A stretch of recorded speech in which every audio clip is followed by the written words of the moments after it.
Deuteronomy 16, 1 through 8, New International Version. Welcome back. It is another day in my pledge to talk every day on this YouTube station. All right, 1 through 8. Observe the month of Aviv and celebrate the Passover of the Lord your God, because in the month of Aviv he brought you out of Egypt by night. Sacrifice as the Passover to the Lord your God an animal from your flock or herd at the place the Lord will choose as a dwelling for his name. Do not eat it with bread made with yeast, but for 7 days eat unleavened bread, the bread of affliction, because you left Egypt in haste, so that all the days of your life you may remember the time of your departure from Egypt. Let no yeast be found in your possession in all your land for 7 days. Do not let any of the meat you sacrifice on the evening of the first day remain until morning. You must not sacrifice the Passover in any town the Lord your God gives you, except in the place he will choose as a dwelling for his name. There you must sacrifice the Passover in the evening, when the sun goes down on the anniversary of your departure from Egypt.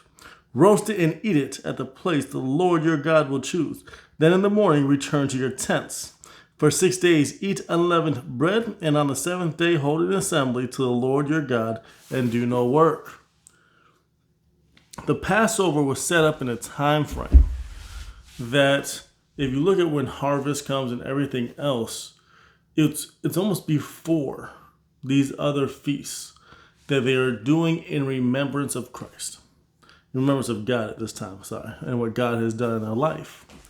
So that being the case, if we're examining our lives as Christ has redeemed us from sin and reflecting into the Israelites' lives as they have been redeemed from the hand of the Egyptians, and we merge those two together, and we see that God said, hey, every year do this in remembrance of what you came out of. I guarantee you that there, outside of Easter, yes, there's a little bit of Easter celebration going on and what have you, but where's the specific time we're celebrating how God delivered us from the hand of the devil? The specific time that we're celebrating that Jesus Christ, through his blood on the cross, delivered us from the hand of our enemy. By taking that example, Deuteronomy 16, 1 to 8, by taking that example and going over it and realizing that, oh, wait, he was giving the Israelites a recipe for success. He was giving them something that would enable God to work in their lives, even more so than not. How much more should we take that as an example of how to walk out our faith walk with him? All right, so if that's the case, he's saying, go ahead and sacrifice an animal and leave nothing until the morning. Do this for 7 days. On the 7th day, gather together as an assembly. But there was an offering in that. And before we get into our harvest of plenty here in today's day and age, let's remember that this was before the planting season. This was before the harvest season. This was before yielding your bounty, that they were also remembering where they came from, and in that remembrance having faith in God. And we need to be doing the same thing. When God gives us a plan in our lifetime, we need to remember where he took us from. And we need to remember that so that way we can honor him yet again. Now, I'm not saying go and kill some cattle and eat some food fresh.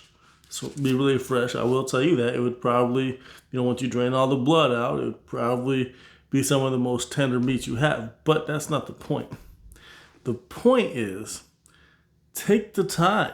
Remember that once you were a sinner that had zero hope in this life.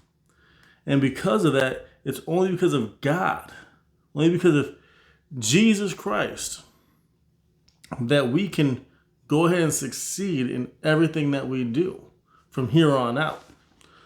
One more thing that I want to bring up to the attention of my viewing audience. Romans 11 and 15-ish. So let's take a look at that in the New International Version. Actually, let's start with Romans 11:11. Again, I ask, did they stumble as to fall beyond recovery? Not at all. Rather, because of their transgression, salvation has come to the Gentiles to make Israel envious. But if their transgression means riches for the world, and their loss means riches for the Gentiles, how much greater riches will their full inclusion bring? I am talking to you, Gentiles, inasmuch as I am the apostle of the Gentiles. I take pride in my ministry in the hope that I may somehow arouse my own people to envy and save some of them. For if their rejection brought reconciliation to the world, what will their acceptance be but life from the dead? If the part of the dough offered as first fruits is holy, then the whole batch is holy. If the root is holy, so are the branches. If some of the branches have been broken off, and you, though a wild olive shoot, have been grafted in among the others, and now share in the nourishing sap from the olive root, do not consider yourself to be superior to those other branches. If you do, consider this: you do not support the root, but the root supports you. You will say then, branches were broken off so that I could be grafted in. Granted, but they were broken off because of unbelief, and you stand by faith. Do not be arrogant, but tremble. For if God did not spare the natural branches, he will not spare you either. He gave the natural branches a recipe for success. And although we're giving out of faith and we're giving according to what's been placed on our heart to do, let's not forget that there's literally a game plan in the midst of us that's worked for thousands of years for the Israelites. And it's been revealed to us in Romans chapter 11 that the riches are not just to stop at the Israelites, but to also win the Israelites over through the Gentiles, us. As long as we remember that, then when I present to you the information from Deuteronomy, and I present to you the Passover feast and the Feast of Weeks and so on and so forth, and you are able to hear this information, be cautious not to throw it away. Be cautious to understand that God truly does want his people to succeed in life. And it's not just for the ministry of the church house. It's not just for the poor. It's not just to show love to our brothers and sisters. But even as we read in Romans chapter 11, so that maybe even by the success of the Gentiles, the faith of the Jews might be stirred up. And that was Paul speaking at that time. Let's not discount those words for today. Let's not neglect even that part of it, so God can take and multiply our works that much more. That being the case, if we are grafted in, let's not count ourselves of higher stature than we ought to, as he was saying here. If he can cut off the Israelites, how much more can he cut off us easily from the blessings that he has in store for us?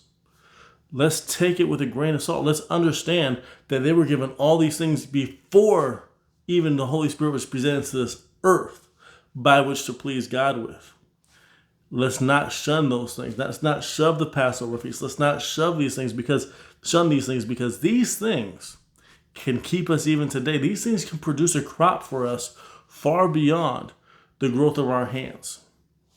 Thank you so much for another day. Bless.